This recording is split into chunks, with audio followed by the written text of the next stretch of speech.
നമസ്കാരം. മലയാളി വാർത്ത ഇൻസൈഡിലേക്ക് സ്വാഗതം. അമേരിക്കയുമായി ചേർന്ന് ഇറാനെതിരെയുള്ള ഇസ്രയേലിന്റെ ആക്രമണവും ഇറാന്റെ പ്രത്യാക്രമണവും ഒക്കെ ലോകത്തെ ആകെ ആശങ്കപ്പെടുത്തിയത് തന്നെയാണ്. സംശയമില്ല, ഇപ്പോഴും ആ ആശങ്ക നിലനിൽക്കുന്നു. അമേരിക്കൻ സൈനിക താവളങ്ങളെ ലക്ഷ്യമിട്ട് ഇറാൻ തൊട്ടുപിന്നാലെ തിരിച്ചടിച്ചതോടെ സംഘർഷമേറെ രൂക്ഷമായി. ഇറാന്റെ ഉന്നത സൈനിക വിഭാഗമായിട്ടുള്ള സൈനിക തലവനെയൊക്കെ തന്നെ വകവരുത്തിക്കൊണ്ട് മുന്നോട്ട് പോവുകയാണ് ഇറാന്റെ പരമോന്നത നേതാവെന്ന പദവി വഹിച്ച ആയത്തുള്ള അലി ഖമനിയുടെ ജീവനെടുത്തതിന് തൊട്ടുപിറകെ സൈനിക കമാൻഡർമാരെ അടക്കം തീർത്തുകൊണ്ടാണ് ഇസ്രയേൽ അമേരിക്ക ഈ യുദ്ധം മുന്നോട്ട് കൊണ്ടുപോകുന്നത്. ഈ സാഹചര്യത്തിലാണ് മറ്റൊരു വാർത്ത കൂടി പുറത്തു വരുന്നത്. ഇറാന്റെ ഉന്നത സൈനിക വിഭാഗമായിട്ടുള്ള ഇസ്ലാമിക് റവല്യൂഷണറി ഗാർഡ് കോർപ്സിന്റെ ആസ്ഥാനം, IRGCയുടെ ആസ്ഥാനം തന്നെ അമേരിക്ക തകർത്തിരിക്കുന്നു. നട്ടല് പിളർത്തി എന്ന് പറയുന്നതാകും മറ്റൊരു അർത്ഥത്തിൽ ശരിയാവുക. വിഷപ്പാമ്പിന്റെ തലവെട്ടി എന്നാണ് IRGC ആസ്ഥാനം തകർത്തതിനെ അമേരിക്ക വിശേഷിപ്പിച്ചത്. റവല്യൂഷണറി ഗാർഡ്സിന്റെ തലവനായിട്ടുള്ള മുഹമ്മദ് പക്തൂരും അമേരിക്കയുടെ ഈ ആക്രമണത്തിൽ കൊല്ലപ്പെട്ടു എന്നാണ് അമേരിക്ക പറയുന്നത്. കഴിഞ്ഞ 47 വർഷത്തിനിടയിൽ Iranian Islamic revolutionary guard corps ആകട്ടെ 1000-ലധികം അമേരിക്കക്കാരെയാണ് കൊലപ്പെടുത്തിയത്, ചെറുതും വലുതുമായ ആക്രമണങ്ങളിലൂടെ. ഇന്നലെ വലിയ തോതിലുള്ള ഒരു ആക്രമണം ഞങ്ങൾ നടത്തി, അങ്ങനെ ആ വിഷപ്പാമ്പിന്റെ തല വെട്ടി മാറ്റിയെന്നാണ് അമേരിക്ക സമൂഹ മാധ്യമങ്ങളിലൂടെ ഇപ്പോൾ ഇതിനെക്കുറിച്ച് പറയുന്നത്. 1979 ഇസ്ലാമിക വിപ്ലവത്തിന് ശേഷം സ്ഥാപിതമായ ഇറാന്റെ സായുധ സേന, ആ സായുധ സേനയുടെ ഒരു ഉന്നത വിഭാഗമാണ് IRGC എന്ന് പറയുന്നത്. IRGCയുടെ തന്നെ തലയെടുത്തു എന്ന് പറയുമ്പോൾ അത് അവരുടെ ജീവൻ തന്നെ എടുക്കുന്ന രീതിയിൽ, പോരാട്ട വീര്യം തന്നെ തളർത്തുന്ന രീതിയിലുള്ള ഒരു ആക്രമണമായിട്ടാണ് വിലയിരുത്തുന്നത്. ശനിയാഴ്ച കൊല്ലപ്പെട്ട ആയത്തുള്ള അലി ഖമനേയിയാണ് ഈ സായുധ സേനയെ ശക്തിപ്പെടുത്തി ഇന്ന് കാണുന്ന കരുത്തിലേക്ക് എത്തിച്ചിട്ടുണ്ടായിരുന്നത്. ഈ ഘട്ടത്തിൽ എന്തുകൊണ്ട് ഈ ആക്രമണങ്ങൾ നടക്കുന്നു? എന്തിനാണ് ഈ ആക്രമണം നടത്താൻ ഇത്രയും തിടുക്കപ്പെട്ടത്? അത് വെറും ആണവ സമ്പുഷ്ടീകരണം മാത്രമാണോ? ഇസ്രയേലിന്റെ ലാഭം എന്താണ്? അങ്ങനെ പലതരത്തിലുള്ള ചോദ്യങ്ങൾ ഒരു ഭാഗത്ത് ഉയരുന്നുണ്ട്. സോഷ്യൽ മീഡിയയിലടക്കം വലിയ ചർച്ചയായി കേൾക്കുന്നുമുണ്ട്. ഇറാൻ ആണവായുധങ്ങൾ വികസിപ്പിക്കുന്നു എന്നത് ചൂണ്ടിക്കാട്ടി തന്നെയാണ് ഇസ്രായേൽ അമേരിക്ക ഈ ആക്രമണം കടുപ്പിച്ചത്. എന്നാൽ ഇറാൻ അമേരിക്കയ്ക്ക് ഭാവിയിൽ ഒരു ഭീഷണിയായി മാറും എന്ന വാദം ഉയർത്തിയിരുന്നു. ഇസ്രയേലിലും സമാനമായി തന്നെ അതുണ്ടാകും. ഇറാന്റെ എണ്ണ സമ്പത്തിലുള്ള കണ്ണുവെച്ചാണ് അമേരിക്കയുടെ ഗാസ പിടിച്ചെടുത്ത നീക്കമെന്നും അവിടെ ആഡംബര വിനോദസഞ്ചാര കേന്ദ്രമാക്കാനുള്ള ട്രംപിന്റെ പദ്ധതി എന്നുമൊക്കെ നേരത്തെ ചില വാർത്തകൾ പുറത്തു വന്നിരുന്നു. ആദ്യം വെനസ്വലെ, തൊട്ടു പിന്നാലെ ഇറാൻ. എന്താണ് ഇതിന് പിന്നിലെ ലക്ഷ്യം? അമേരിക്കയുടെ ഈ ആക്രമണത്തിന് പിന്നിലെ കാരണമെന്ത് എന്ന ചോദ്യങ്ങൾക്ക് പലതരത്തിലുള്ള അനുമാനങ്ങൾ പലരും കുറിക്കുന്നുണ്ട്. അങ്ങനെ സോഷ്യൽ മീഡിയയിലേറെ ശ്രദ്ധേയമായ ഒരു കുറിപ്പ് കൂടിയുണ്ട്. ഈ ആക്രമണത്തിന് പിന്നിൽ അമേരിക്ക ഫസ്റ്റ് എന്ന നയം കൂടിയാണ്. ആ നയത്തിന് പിന്നിൽ പ്രവർത്തിക്കുന്ന ഇച്ഛാശക്തിയാണ്. അമേരിക്കയ്ക്ക് ഭീഷണിയായി ചൈന വളരുന്നത് തടയാനുള്ളൊരു ശ്രമം അതുതന്നെയാണ് ഇറാനെ കുരുക്കിയതിലൂടെ ട്രംപും കൂട്ടരും തന്ത്രപരമായി നിറവേറ്റിയിരിക്കുന്നതെന്നാണ് പലരും എടുത്തുകാട്ടുന്നത്. അക്കൂട്ടത്തിൽ പറയുന്ന ഒരു കുറിപ്പ് കൂടിയാണ് ഏറെ ശ്രദ്ധേയമാകുന്നത്. ടോണി ജോസഫ് ഫേസ്ബുക്കിൽ പങ്കുവച്ച കുറിപ്പിലാണ് ഇതേക്കുറിച്ച് വിശദമായി തന്നെ ചൂണ്ടിക്കാണിക്കുന്നത്. ചൈനയെ ലക്ഷ്യം വെച്ചുള്ള ട്രംപിന്റെ നീക്കങ്ങളെ തന്നെയാണ് ഈ ഘട്ടത്തിൽ വിവരിക്കേണ്ടത്. ചൈനയിലേക്ക് എണ്ണയെത്തുന്ന മേഖല തന്നെ സംഘർഷഭരിതമാകുമ്പോൾ അത് സാരമായി ബാധിക്കുന്നത് ആരെയായിരിക്കും? അവരുടെ സമ്പദ് വ്യവസ്ഥയെ തന്നെ ആയിരിക്കില്ലേ എന്നുള്ള ചോദ്യം അടക്കം ഇതിൽ ഉൾപ്പെടുത്തുന്നു. ആ ഫേസ്ബുക്ക് കുറിപ്പിന്റെ പൂർണ്ണ രൂപം ഇങ്ങനെയാണ്: ഇറാനോ വെനസ്വലയോ പോലുള്ള എണ്ണ സമൃദ്ധമായ രാജ്യങ്ങൾക്ക് മേൽ അമേരിക്ക സമ്മർദ്ദം ചെലുത്തുന്നത് തങ്ങളുടെ ആവശ്യത്തിനായി അവരുടെ എണ്ണ കവർന്നെടുക്കാനാണെന്ന ധാരണ പൂർണ്ണമായും തെറ്റാണെന്ന് പുതിയ സാഹചര്യങ്ങൾ തെളിയിക്കുന്നു. ഇന്ന് അമേരിക്ക കേവലം ഒരു പെട്രോളിയം ഉപഭോക്താവല്ല, മറിച്ച് ഊർജ്ജ സ്വയം പര്യാപ്തത കൈവരിച്ച് ലോകത്തിലെ ഏറ്റവും വലിയ എണ്ണ കയറ്റുമതി രാജ്യങ്ങളിലൊന്നായി മാറുന്നു. പ്രതിദിനം 13 ദശലക്ഷത്തിലധികം ബാരൽ ക്രൂഡ് ഓയിൽ ഉൽപ്പാദിപ്പിക്കുകയും വൻതോതിൽ പ്രകൃതിവാതകവും മറ്റു പെട്രോളിയം ഉൽപ്പന്നങ്ങളും വിദേശത്തേക്ക് അയക്കുകയും ചെയ്യുന്ന അമേരിക്കയ്ക്ക് സ്വന്തം സമ്പദ് വ്യവസ്ഥ മുന്നോട്ട് കൊണ്ടുപോകാൻ മറ്റ് രാജ്യങ്ങളിലെ എണ്ണയുടെ ആവശ്യമില്ല. കൂടാതെ മുസ്ലിം രാജ്യങ്ങളെ നശിപ്പിക്കാൻ അമേരിക്ക മുൻകൂട്ടി തയ്യാറാക്കിയ പദ്ധതിയാണിതെന്ന് പറയുന്നതിലും അടിസ്ഥാനമില്ല. Saudi Arabia, United Arab Emirates, Qatar തുടങ്ങി നിരവധി മുസ്ലിം ഭൂരിപക്ഷ രാജ്യങ്ങളുമായി അമേരിക്കയ്ക്ക് ദൃഢമായ സൗഹൃദ ബന്ധമാണുള്ളത്. അമേരിക്കയുടെ വിദേശ നയം മുസ്ലിം വിരുദ്ധമാണെന്ന് ചിത്രീകരിക്കുന്നവർ ഈ രാജ്യങ്ങളുമായി അമേരിക്കയ്ക്കുള്ള തന്ത്രപരമായ പങ്കാളിത്തവും സൈനിക കരാറുകളുമൊക്കെ പലപ്പോഴും മറന്നുപോകുന്നുണ്ട്. വാസ്തവത്തിൽ വാഷിംഗ്ടണിന്റെ ഏറ്റവും വിശ്വസ്തരായ സുരക്ഷാ പങ്കാളികളിൽ പലരും മുസ്ലിം ഭൂരിപക്ഷ രാഷ്ട്രങ്ങളാണ്. മേഖലയിലെ ഇറാന്റെ സ്വാധീനം കുറയ്ക്കാൻ അമേരിക്കയ്ക്ക് എത്രയും വേഗം ആക്രമണം നടത്തണമെന്ന് സൗദി കിരീടാവകാശി മുഹമ്മദ് ബിൻ സൽമാൻ ഡൊണാൾഡ് ട്രംപുമായി കഴിഞ്ഞ മാസം പലതവണ ഫോണിലൂടെ സംസാരിച്ചെന്ന റിപ്പോർട്ടുകൾ പുറത്തു വന്നിരുന്നു. അത് സൂചിപ്പിക്കുന്നത് തന്നെ മേഖലയിലെ രാജ്യങ്ങൾ തമ്മിലുള്ള ആഭ്യന്തര രാഷ്ട്രീയ താൽപര്യങ്ങളും ശത്രുതകളും ഈ നീക്കങ്ങൾക്ക് പിന്നിലുണ്ട് എന്നുള്ളതാണ്. അതുകൊണ്ട് തന്നെ ഇത് കേവലം ഒരു മതപരമായ സംഘർഷമല്ല, മറിച്ച് ഭൗമരാഷ്ട്രീയപരമായ അധികാര മത്സരമായിട്ടാണ് നോക്കിക്കാണേണ്ടത്. ഇറാനുമായിട്ടുള്ള ഈ സംഘർഷം ഗാസ പിടിച്ചെടുത്ത് അവിടുത്തെ മേഖല ആഡംബര വിനോദസഞ്ചാര കേന്ദ്രമാക്കാനുള്ള പദ്ധതിയാണെന്നുള്ള വാദം ഉയർന്നു കേൾക്കുന്നു. അത് തെറ്റാണ്. ശീതയുദ്ധത്തിന് ശേഷമുള്ള ഈ കാലത്ത് അമേരിക്കയുടെ യഥാർത്ഥ ശത്രു ചൈനയാണ്. അവരെ സാമ്പത്തികമായും സൈനികമായും തളർത്തുക എന്നതാണ് ഈ നീക്കങ്ങളുടെ പ്രധാനപ്പെട്ട ലക്ഷ്യം. ഊർജ്ജ വിതരണ ശൃംഖലകളും സാങ്കേതിക വിദ്യയ്ക്ക് അനിവാര്യമായ അപൂർവ ധാതുക്കളും നിയന്ത്രിക്കുന്നത് വഴി ആർട്ടിഫിഷ്യൽ ഇന്റലിജൻസ് യുദ്ധത്തിൽ ചൈനയ്ക്ക് മേൽ മേധാവിത്വം നേടാനാണ് അമേരിക്ക ശ്രമിക്കുന്നത്.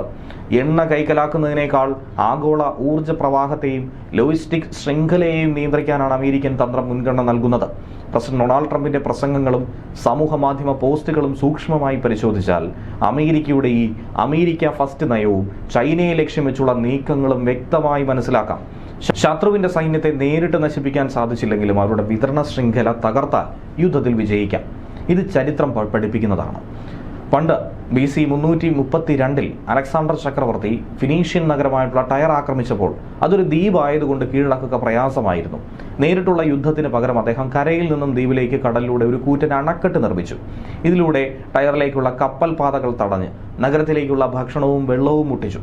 മാസങ്ങൾ നീണ്ട ഉപരോധത്തിനൊടുവിൽ വിഭവങ്ങൾ തീർന്നപ്പോൾ ടയർ തന്നെ കീഴടങ്ങാൻ നിർബന്ധിതരായി. ഒരു ചോര പോലും പൊടിയാതെ യുദ്ധത്തിൽ വിജയിച്ചു. BC 52 ഗൗൾ യുദ്ധത്തിനിടയിൽ ജൂലിയസ് സീസർ അലേഷ്യ നഗരത്തെ കീഴടക്കിയത് വിസ്മയകരമായ ഒരു തന്ത്രത്തിലൂടെയാണ്. നഗരത്തിന് ചുറ്റും അദ്ദേഹം 2 വലിയ മതിലുകൾ നിർമ്മിച്ചു. ഉൾവശത്തെ മതിൽ നഗരത്തിലുള്ളവർക്ക് പുറത്തുനിന്ന് ഭക്ഷണം ലഭിക്കുന്നത് തടയാനും പുറം വശത്തെ മതിൽ ശത്രുക്കളെ സഹായിക്കാൻ പുറത്തുനിന്ന് വരുന്ന സൈന്യത്തെ പ്രതിരോധിക്കാനുമായിരുന്നു. പട്ടിണിയിലായതോടെ അലീഷ്യൻ സൈന്യത്തിന് സീസർക്ക് മുന്നിൽ ആയുധം വെച്ച് കീഴടങ്ങേണ്ടി വന്നു.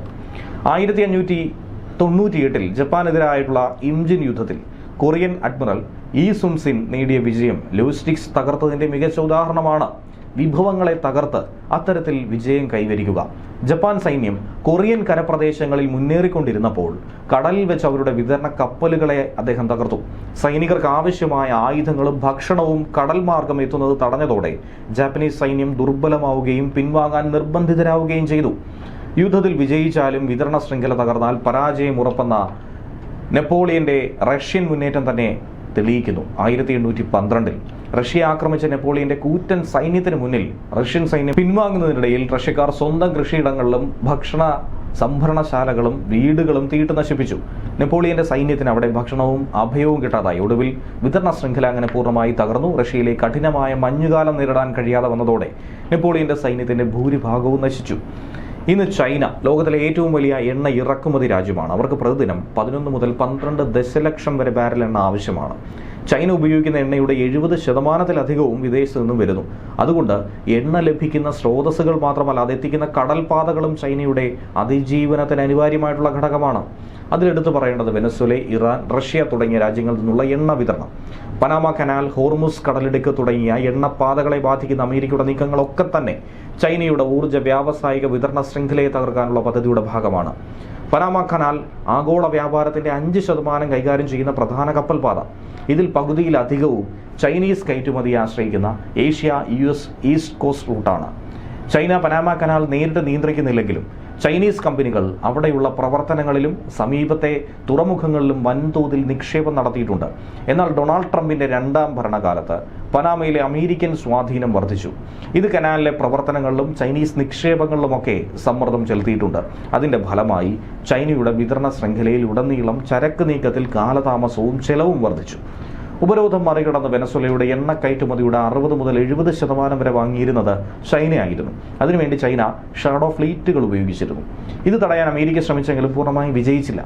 എന്നാൽ വെനസ്വേലയിൽ അമേരിക്കയുമായി സൗഹൃദമുള്ള പുതിയൊരു ഭരണകൂടം വന്നതോടെ സ്ഥിതിഗതികൾ ആകെ മാറി. വെനസ്വേലയിലെ എണ്ണ ഇപ്പോൾ അമേരിക്കൻ റിഫൈനറികളിലേക്ക് തിരിച്ചുവിട്ടു. ഇത് ചൈനയിലേക്കുള്ള കുറഞ്ഞ വിലയിലുള്ള എണ്ണയുടെ ലഭ്യത തടഞ്ഞു. ലാറ്റിൻ അമേരിക്കയിൽ ചൈനയുടെ സ്വാധീനം ഗണ്യമായി കുറച്ചു.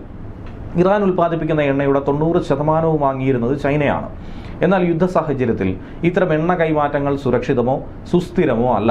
മാത്രമല്ല, ഇറാനിൽ അമേരിക്കയുമായി സൗഹൃദമുള്ള ഒരു ഭരണകൂടം വന്നാൽ ചൈനയിലേക്കുള്ള എണ്ണ നീക്കം ഗണ്യമായി കുറയും. മറ്റ് സ്രോതസ്സുകളെ ആശ്രയിക്കും എന്നുള്ളത് കൊണ്ട് എണ്ണ ഇറക്കുമതിയുടെ ചെലവ് വർദ്ധിക്കും. ഇത് അന്താരാഷ്ട്ര ഉപരോധങ്ങൾ മറികടന്ന് ഗ്രേ മാർക്കറ്റിലൂടെ കുറഞ്ഞ വിലയ്ക്ക് ഇറാനിയൻ എണ്ണ വാങ്ങിയിരുന്ന ചൈനീസ് റിഫൈനറികൾക്ക് ലഭിച്ചിരുന്ന ഒരു വലിയ വില ആനുകൂല്യത്തെ തന്നെ ഇല്ലാതാക്കുന്നു. അതുകൂടാതെ ചൈനയുടെ ആകെ ക്രൂഡ് ഓയിൽ ഇറക്കുമതിയുടെ 40 മുതൽ 45% ഹോർബുസ് കടലിടുക്കിലൂടെയാണ് കടന്നു പോകുന്നത് എന്നുള്ള വസ്തുത മറക്കരുത്. ഈ ഒരു സാഹചര്യത്തിൽ ആ 50% വരുന്ന എണ്ണ ഇറക്കുമതിയെ സാരമായി തന്നെ അത് ബാധിക്കും. ചൈനയുടെ ഊർജ്ജ സുരക്ഷയ്ക്ക് ഇറാനെ തന്ത്രപരമായി ഏറ്റവും പ്രധാനപ്പെട്ട ഒരു രാജ്യമാക്കി തന്നെ മാറ്റുന്നുണ്ട്. ഈ കടലിടുക്കിലെ നിയന്ത്രണം അമേരിക്കയുടെയും സഖ്യകക്ഷികളുടെയും കൈകളിലായതുകൊണ്ട് തന്നെ ചൈനയുടെ എണ്ണ വിതരണ ശൃംഖലയെ അത് വലിയ തോതിൽ ബാധിക്കും. എന്നാൽ ഡൊണാൾഡ് ട്രംപിന്റെ ഇത്തരം നീക്കങ്ങൾ മുൻകൂട്ടി മനസ്സിലാക്കിയ ചൈന 2022 മുതൽ തന്നെ മുൻകരുതലുകൾ എടുത്തിരുന്നു. റഷ്യയിൽ നിന്നുള്ള ക്രൂഡ് ഓയിൽ, കൽക്കരി, പൈപ്പ് ലൈൻ ഗ്യാസ് എന്നിവയുടെ ഇറക്കുമതി വർദ്ധിപ്പിച്ച് റഷ്യയെ തന്നെ ഒരു പ്രധാന ബദൽ ഊർജ്ജ സ്രോതസ്സാക്കി അവർ മാറ്റി.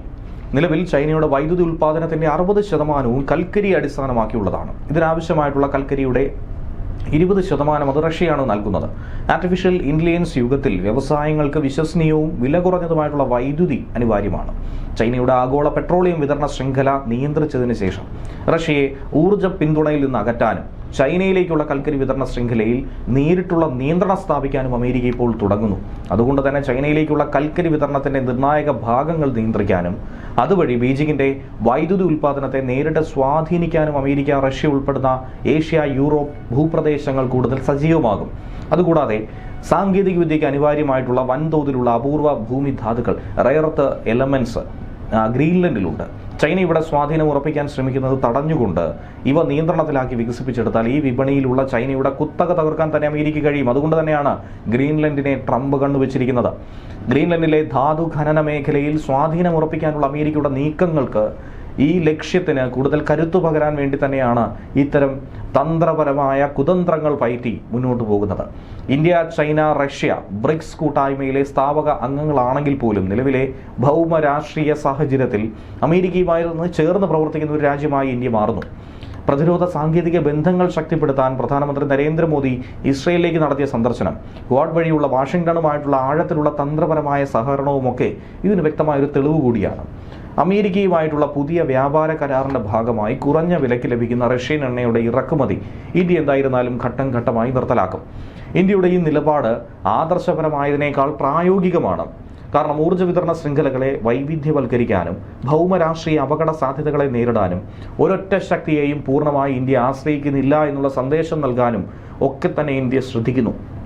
ആധുനിക ലോകത്തെ യുദ്ധവിജയം പ്രദേശം പിടിച്ചടക്കുകയല്ല ചെയ്യുന്നത്, മറിച്ച് ആഗോള വിതരണ ശൃംഖലകളെ നിയന്ത്രിക്കുന്നതിലാണ് നിലനിൽക്കുന്നത്.